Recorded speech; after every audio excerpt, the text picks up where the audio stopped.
더 이상 못 본다. 거실에 던진 이 한마디가 시한폭탄처럼 터졌습니다. 아들의 얼굴이 하얗게 질렸고 며느리는 입을 다물지 못했습니다. 공기가 얼어붙었습니다. 저는 김순희, 올해 67입니다. 그리고 오늘 새 살배기 손주 민준이를 더 이상 돌보지 않겠다고 선언했습니다. 혹시 이 영상을 보시는 분 중에 손주를 돌보고 계신 분 계신가요? 아니면 부모님께 아이를 맡기고 계신 분은요? 그렇다면 이 이야기를 끝까지 들어주세요. 이건 단순한 가족 갈등 이야기가 아닙니다. 대한민국 수십만 조부모들이 겪고 있는, 하지만 아무도 말하지 못하는 그 이야기입니다. 그날 오전 저는 평소처럼 손주 기저귀를 갈고 있었습니다. 허리가 끊어질 듯 아팠지만 참았습니다. 손주 민준이가 울면서 발버둥을 쳤고 저는 그 작은 몸을 잡느라 온 힘을 다했습니다. 그때였습니다. 허리에서 뚝 하는 소리가 들렸습니다. 세상이 빙글빙글 돌았습니다. 숨을 쉴 수가 없었습니다. 저는 민준이를 안은 채로 바닥에 주저앉았습니다. 아이는 계속 울었고 저는 움직일 수조차 없었습니다. 바로 그때 며느리가 퇴근해서 들어왔습니다. 어머니, 애가 왜 이렇게 울어요? 그 말 한마디가 방아쇠였습니다. 2년 동안 참았던 모든 것들이 터져 나왔습니다. 나도 아파. 나는 안 보이니? 제 목소리는 떨렸고 눈물이 쏟아졌습니다. 며느리는 당황했고 마침 들어온 아들은 황급히 달려왔습니다. 엄마 무슨 일이야? 괜찮아. 하지만 아들의 다음 말이 저를 완전히 무너뜨렸습니다. 엄마 요즘 왜 이렇게 예민해? 스트레스 받으셨어? 예민하다고요? 저는 그 순간 깨달았습니다. 아, 이 사람들은 정말 모르는구나. 내가 얼마나 망가졌는지, 내가 얼마나 아픈지, 내 인생이 얼마나 사라졌는지. 진짜로 모르는구나. 그래서 저는 결심했습니다. 이제 그만하겠다고. 더 이상은 못하겠다고. 미안하지만 더 이상 민준이를 돌볼 수 없겠다. 아들은 어이없다는 표정을 지었습니다. 엄마 갑자기 무슨 소리야? 우리 맞벌이인 거 아시잖아요. 엄마 아니면 누가 봐요? 그 말에 제 가슴이 무너졌습니다.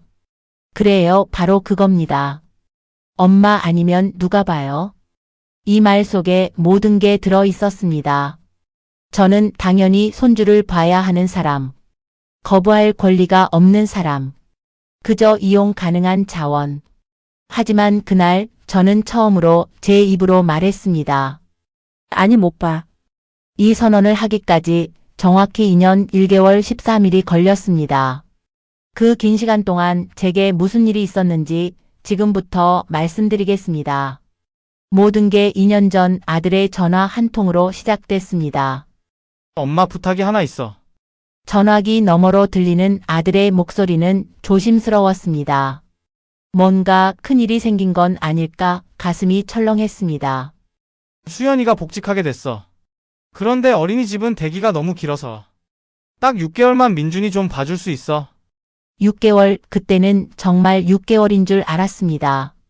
손주를 돌보는 것쯤이야 할머니로서 당연한 일 아니겠습니까?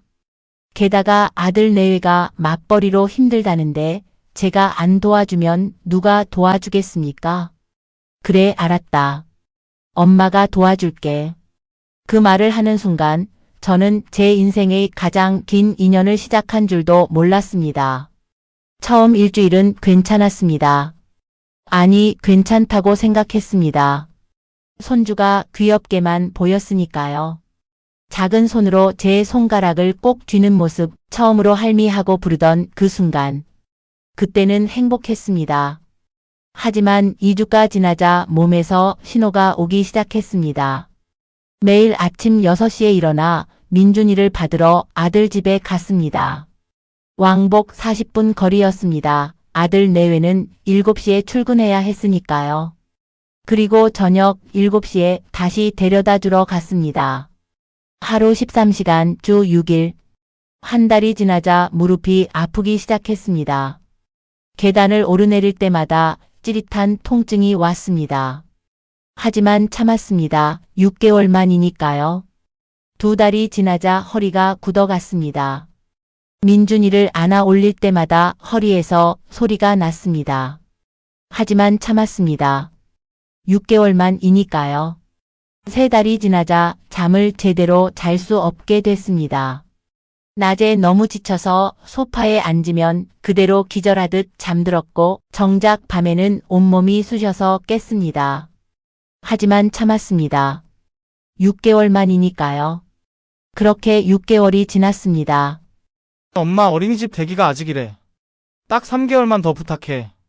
또 3개월, 그 3개월이 지나자 이번엔 이렇게 말했습니다. 엄마 민준이가 엄마한테 너무 잘 따르잖아. 어린이집 적응도 힘들 것 같고. 내년 초까지만 더 봐주면 안 돼. 저는 그때 깨달았습니다. 아, 이건 끝이 없구나. 6개월은 거짓말이었구나. 하지만 거절할 수 없었습니다. 왜냐하면 며느리가 울먹이며 말했거든요. 어머니, 죄송해요. 저도 정말 죄송한데. 제가 회사 그만두면 당장 생활이 안 돼요. 저는 그 눈물을 보고 아무 말도 할 수 없었습니다. 며느리도 피해자였습니다. 어린이집은 터무니없이 비싸고 아이돌봄 서비스는 구하기도 어렵고 회사는 육아휴직을 눈치 주고 이 모든 게 며느리 잘못은 아니었습니다. 그래서 저는 또 고개를 끄덕였습니다. 1년이 지났고 1년 반이 지났고 2년이 됐습니다. 그 사이 저는 병원을 7번 다녀왔습니다. 무릎 주사를 맞았고 허리 물리치료를 받았고 손목에 보호대를 찼습니다. 의사 선생님은 매번 같은 말을 했습니다. 어머니, 무리하지 마세요. 이러다 정말 큰일 납니다. 하지만 저는 무리할 수밖에 없었습니다. 제가 안 하면 이 아이를 누가 봅니까? 그렇게 저는 할머니가 아니라 무급 보모가 됐습니다. 아니, 보모는 최소한 퇴근이라도 있지 않습니까? 저에게는 주말도 휴가도 쉬는 날도 없었습니다. 2년째 되던 어느 화요일 아침이었습니다. 알람이 울리기도 전에 눈이 떠졌습니다. 아니, 정확히는 허리 통증 때문에 잠에서 깬 겁니다. 요즘은 이게 일상입니다. 알람이 아니라 통증이 저를 깨웁니다. 침대에서 일어나는데 10분이 걸렸습니다. 예전에는 벌떡 일어났는데 이제는 옆으로 돌아 눕고 팔로 몸을 밀어 올리고 침대 모서리를 잡고 천천히 일어나야 합니다. 67의 몸이 70, 80처럼 느껴졌습니다. 부엌으로 가서 가장 먼저 한 일은 무엇이었을까요? 제 약을 챙긴 게 아니었습니다. 민준이가 먹을 유아식을 꺼낸 겁니다. 물을 끓이고 온도를 맞추고 식기를 소독하고. 제 아침은 그 다음이었습니다. 아니, 사실 제 아침은 없었습니다. 민준이 밥 먹이고 기저귀 갈고 옷 입히다 보면 시간이 없었으니까요. 커피 한 잔 후루룩 마시는 게 전부였습니다. 오늘은 아들이 민준이를 데려왔습니다. 엄마 잘 부탁해. 오늘 회식이라 좀 늦을 수도 있어. 늦을 수도 있다는 건 9시, 10시를 의미했습니다. 저는 고개를 끄덕였습니다. 뭐라고 말할 수도 없었습니다. 민준이는 아침부터 칭얼댔습니다. 아무래도 어디 아픈 것 같았습니다. 이마를 짚어보니 뜨끈했습니다. 열이 있었습니다. 급히 체온계를 찾았습니다. 38.2도. 소아과에 가야 했습니다. 하지만 문제가 있었습니다. 제 무릎으로 민준이를 안고 병원까지 걸어갈 수 없다는 겁니다. 택시를 불러야 했습니다. 택시비는 제 돈에서 나갔습니다. 아들은 엄마, 나중에 드릴게 하고 말했지만 그 나중에는 오지 않았습니다. 병원에서 3시간을 기다렸습니다. 민준이를 무릎에 앉혔다가 안았다가 내렸다가를 반복했습니다. 무릎이 찢어지는 것 같았습니다. 대기실 의자에 앉아 있는데 옆 할머니가 말을 걸었습니다. 손주 돌보시나 봐요? 저도 그래요. 요즘 젊은 부부들은 다 맞벌이라. 그 할머니도 저처럼 지쳐 보였습니다. 눈밑이 시커멓고 어깨가 축 처졌고 말투에 활기가 없었습니다. 저는 그 모습이 거울처럼 느껴졌습니다. 집으로 돌아와 민준이에게 약을 먹이고 죽을 끓이고 재웠습니다. 오후 4시였습니다. 잠깐이라도 쉴 수 있는 시간이었습니다. 소파에 앉았습니다. 눈을 감았습니다. 그런데 눈물이 났습니다. 왜 우는지도 몰랐습니다. 그냥 눈물이 흘러내렸습니다. 이게 제 인생인가? 67에 이렇게 살아야 하나? 저도 한때는 꿈이 있었습니다. 은퇴하면 남편이랑 전국 여행을 다니고 싶었습니다. 등산도 하고 싶었습니다. 친구들이랑 수요일마다 만나서 수다 떨고 싶었습니다. 취미 생활도 하고 싶었습니다. 하지만 지금은요? 여행은커녕 동네 마트도 혼자 갈 수 없었습니다. 민준이를 두고 갈 수 없으니까요. 등산은 꿈도 못 꿨습니다. 무릎이 성한 날이 없으니까요. 친구 모임은 번번이 취소했습니다.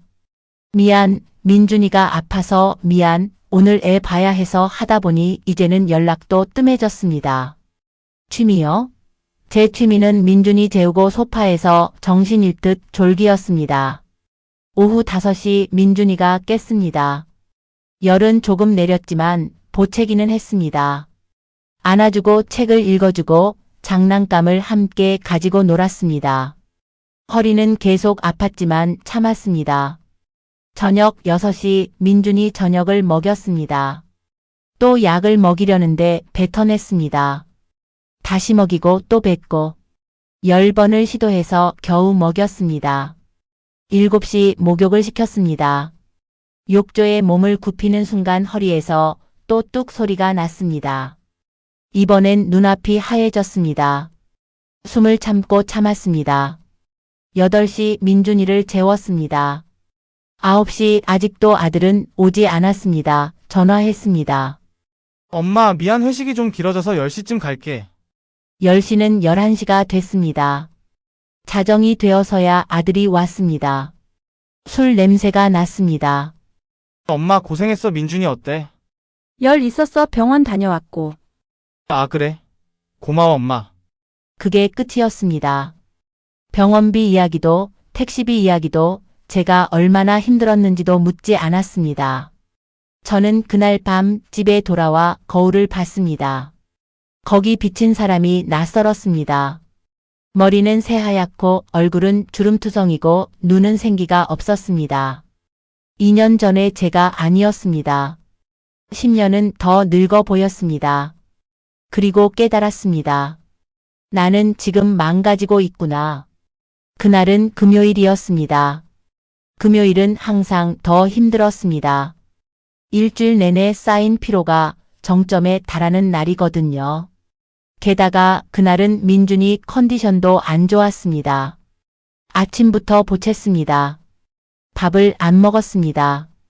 장난감을 집어 던졌습니다. 뭘 해도 달래지지 않았습니다. 제 신경도 한계에 달해 있었습니다. 어제 밤 3시간밖에 못 잤습니다. 허리 통증 때문에 계속 깼거든요. 진통제를 먹었지만 효과가 없었습니다. 오전 11시쯤이었을 겁니다. 민준이가 또 울기 시작했습니다. 이유도 없이 그냥 울었습니다. 저는 할 수 없이 안아 올렸습니다. 그 순간이었습니다. 허리에서 뚝 하는 소리와 함께 전기 충격 같은 통증이 왔습니다. 세상이 멈췄습니다. 숨을 쉴 수가 없었습니다.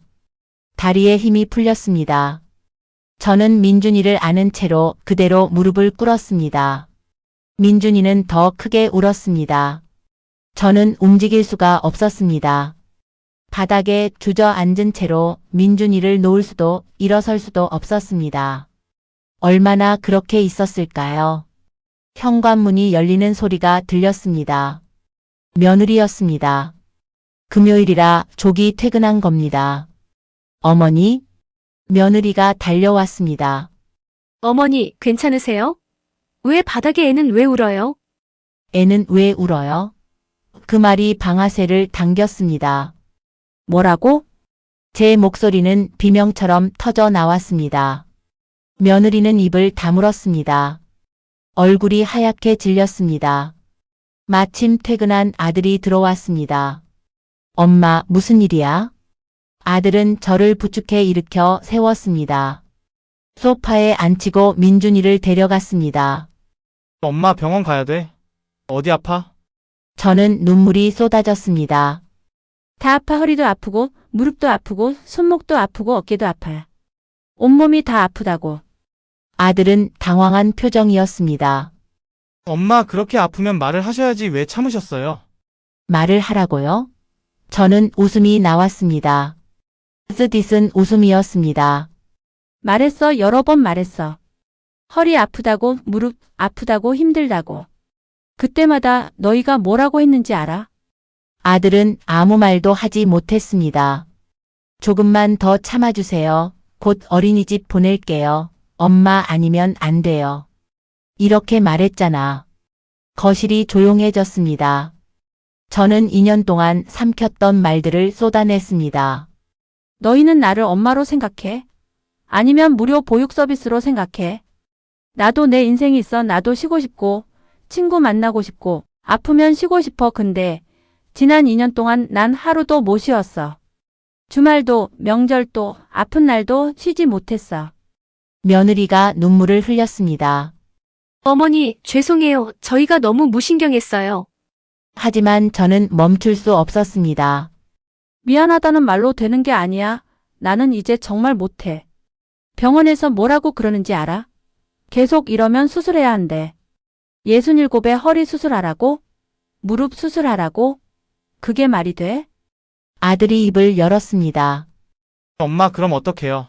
우리 맞벌이 안 하면 생활이 안 되는데. 어린이집은 대기가 길고 아이돌봄 서비스는 구하기도 힘들고. 그 말에 제 분노가 폭발했습니다. 그래서 엄마는 희생해도 돼? 엄마는 건강 망가져도 돼? 엄마는 인생 포기해도 돼? 너희 편하자고 엄마 인생은 없어도 돼? 그게 아니라 아니긴 뭐가 아니야. 2년 동안 너희가 나한테 고맙다는 말 몇 번이나 했어. 힘들다는 말은 들어봤어. 병원비라도 줬어. 아무것도 안 했잖아. 그냥 당연한 줄 알았잖아. 할머니니까, 엄마니까 당연히 손주 봐야 한다고 생각했잖아. 거실이 죽은 듯 조용해졌습니다. 저는 마지막 말을 꺼냈습니다. 미안하지만 더 이상은 못 봐. 내일부터 민준이 안 볼 거야. 아들의 얼굴이 창백해졌습니다. 엄마, 그게 무슨... 끝이야. 이제 그만할 거야. 너희가 알아서 해. 어린이집을 보내든 아이돌봄 서비스를 구하든 둘 중 한 명이 일을 그만두든. 나는 이제 못해. 그날 저는 제 방으로 들어가 문을 닫았습니다. 그리고 울었습니다. 한참을 울었습니다. 슬퍼서 운 건지, 화가 나서 운 건지, 후련해서 운 건지 모르겠습니다. 그저 눈물이 멈추지 않았습니다. 그날 밤 저는 잠을 이룰 수 없었습니다. 방 밖에서 들리는 아들 내외의 목소리가 들렸습니다. 걱정스러운 대화, 다급한 전화 통화. 그 소리들이 제 마음을 흔들었습니다. 내가 너무 이기적인 걸까?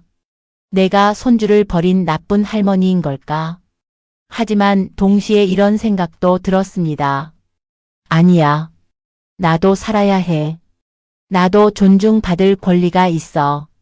다음 날 월요일 놀라운 일이 일어났습니다. 동주민센터에서 전화가 온 겁니다.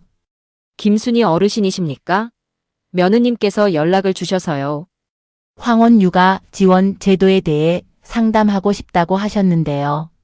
며느리가 전화를 했다고 했습니다. 사회복지사님이 집으로 찾아왔습니다. 젊은 여성분이었는데 따뜻한 눈빛이었습니다.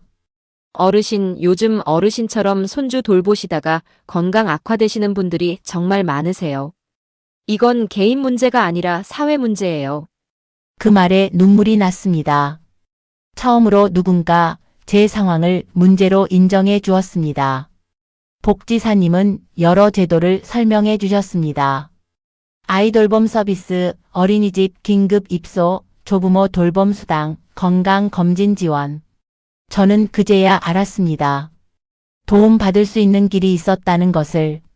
제가 몰라서, 아들 내외가 몰라서 그냥 참고 버텼다는 것을. 며칠 후 기적 같은 일이 일어났습니다. 민준이가 어린이집에 긴급 입소가 됐습니다.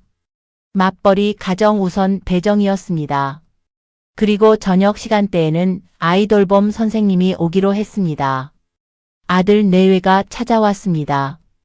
아들은 제 앞에 무릎을 꿇었습니다. 엄마, 정말 죄송합니다. 아들의 목소리는 떨렸습니다. 저희가 너무 당연하게 생각했어요. 엄마니까 할머니니까 당연히 해주실 거라고. 엄마가 얼마나 힘드셨는지, 얼마나 아프셨는지 생각도 못했어요. 정말 죄송합니다. 며느리도 눈물을 흘리며 말했습니다. 어머니 용서해주세요. 저도 너무 힘들다는 핑계로 어머니한테만 짐을 지웠어요. 어머니 인생은 생각하지 못했어요. 저는 그들의 손을 잡았습니다. 이제라도 알아줘서 고마워. 그날부터 모든 게 바뀌었습니다. 민준이는 어린이집에 다니기 시작했습니다. 처음에는 적응이 힘들었지만 일주일 만에 잘 다니기 시작했습니다.